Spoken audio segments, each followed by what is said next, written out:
Eh, Baik, alhamdulillah hari ini Bapak Presiden atas nama bangsa dan negara memberikan tanda dan gelar kehormatan kepada putra-putri terbaik bangsa di bidangnya masing-masing, lintas profesi, lintas bidang, yang ini menggambarkan bahwa Bapak Presiden betul-betul ingin memberikan penghargaan kepada siapa saja putra-putri terbaik bangsa yang berprestasi dan menjalankan tugas di bidangnya yang melebihi panggilan tugas. Pastinya berapa sih Mas jumlahnya yang dapat penghargaan hari ini? Total sampai terakhir diputuskan oleh Dewan Gelar Tanda Jasa dan Kehormatan jumlahnya adalah 141. Ini kan angkanya meningkat hampir lebih dari 2 kali lipat Ya. dibanding tahun kemarin. Pertimbangannya apa? Pertama begini, sebenarnya Bapak Presiden berpikir bahwa memberikan gelar dan tanda kehormatan kepada putra-putri terbaik bangsa adalah sesuatu yang harus dijadikan semacam tradisi gitu ya. Kita nampaknya selama ini agak sedikit kurang di dalam memberikan penghormatan karena dari 141 juga banyak diantaranya yang saudara-saudara kita itu belum pernah mendapatkan penghormatan atau penghargaan sama sekali dari negara, padahal di bidangnya masing-masing mereka sangat berprestasi, memberikan kontribusi.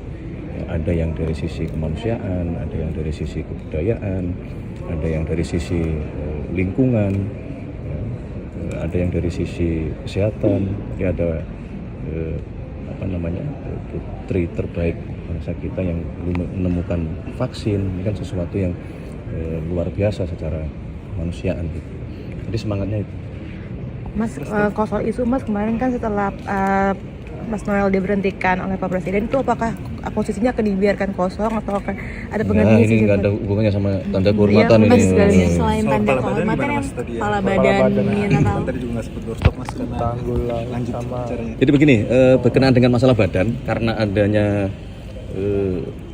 betul-betul adanya kebutuhan ya, terhadap beberapa hal. Contoh misalnya dalam hal ini beberapa kali juga sudah disampaikan oleh Bapak Presiden, dan sebetulnya itu sudah sejak tahun 90-an rencana itu juga sudah disusun sebetulnya itu berkenaan dengan pembangunan Giant Sea Wall atau tanggul pantai utara Jawa. Sebagaimana yang kita ketahui, studi mengatakan bahwa setiap tahun ya, terjadi penurunan muka tanah terutama di pantai utara Jawa, dan saudara-saudara juga perhatikan beberapa tempat hampir rutin terjadi rob, sementara kurang lebih berdasarkan data hampir kurang lebih 20 juta warga yang tinggal di pesisir pantai utara. Nah, ini kan harus ada penanganan yang kemudian karena kebutuhan itulah dibentuklah Badan Pengelolaan Pantai Utara Jawa. Nah, kemudian berkenaan dengan Badan Industri Mineral, sebagaimana juga yang saudara-saudara ketahui ya, dengan perkembangan zaman, perkembangan teknologi, ternyata kita patut bersyukur bahwa bangsa kita betul-betul dikaruniai sumber daya alam yang luar biasa oleh Allah Subhanahu wa Ta'ala. Gitu. Hampir seluruh mineral-mineral strategis berada di negara kita ini. Nah, oleh karena itulah untuk bisa mengoptimalkan sumber daya alam terutama mineral strategis ini, maka kita memutuskan ada satu kebutuhan untuk kita membentuk badan. Oleh karenanya badan tersebut untuk pertama kalinya dijabat langsung oleh Menteri Pendidikan Tinggi. Karena di situ membutuhkan riset, membutuhkan penelitian lebih lanjut terhadap mineral-mineral strategis yang kita miliki. Berarti dia di bawah SDM atau pendidikan ya Pak? Ya, berdiri sendiri. Oh, berdiri. Sama tugas spesialnya nanti apa ya Pak dari Badan Industri? Nah, itu tadi yang saya sampaikan, tugasnya adalah tentu yang terutama paling urgent harus dikerjakan adalah melindungi mineral-mineral strategis kita supaya itu tidak kemana-mana. Ya. Kemudian mengidentifikasi seluruh mineral strategis yang kita miliki. Berikutnya tentu melakukan riset tadi untuk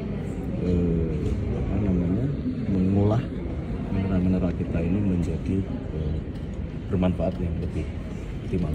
Mas, ada kekhawatiran kalau Mendikti-Saintek ini kan pasti tugas PR tanggung jawabnya juga sudah berat sebagai Mendikti. Kemudian juga di badan yang baru ini mungkin untuk menjawab kekhawatiran tersebut apa sih Mas pertimbangan paling utamanya menunjuk? Justru karena posisi beliau sebagai Mendikti ya, justru itu menjadi pertimbangan kunci bahwa kita menunjuk beliau supaya pada saat nanti harus misalnya ya dalam tataran teknis itu bekerja sama dengan lembaga-lembaga riset, dengan perguruan-perguruan tinggi, maka itu justru akan mempermudah kerja badan ini. Mas, soal Tanggul Utara Pulau Jawa ini kan satu kepala badan dan 2 wakil ya Mas. Ya. Ini boleh ditafsirkan seperti apa? Kenapa dipilihnya 2 dan sosoknya ini dipilih kalau dari istana seperti apa?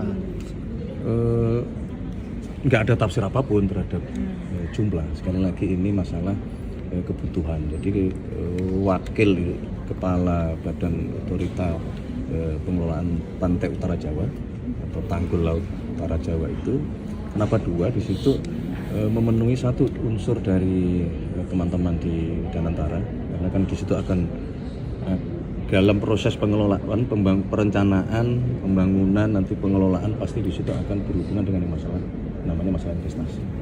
Maka kita membutuhkan satu yang mewakili Danantara. Kemudian satu juga di situ mewakili pemerintah, dalam hal ini Kementerian Dalam Negeri, karena bicara utara Jawa ya akan berada di kurang lebih 6 provinsi yang ada di 5 provinsi di Pulau Jawa gitu. Jadi lebih kepada masalah kebutuhan, nggak ada tafsir mengenai jumlah. Berkantor di mana?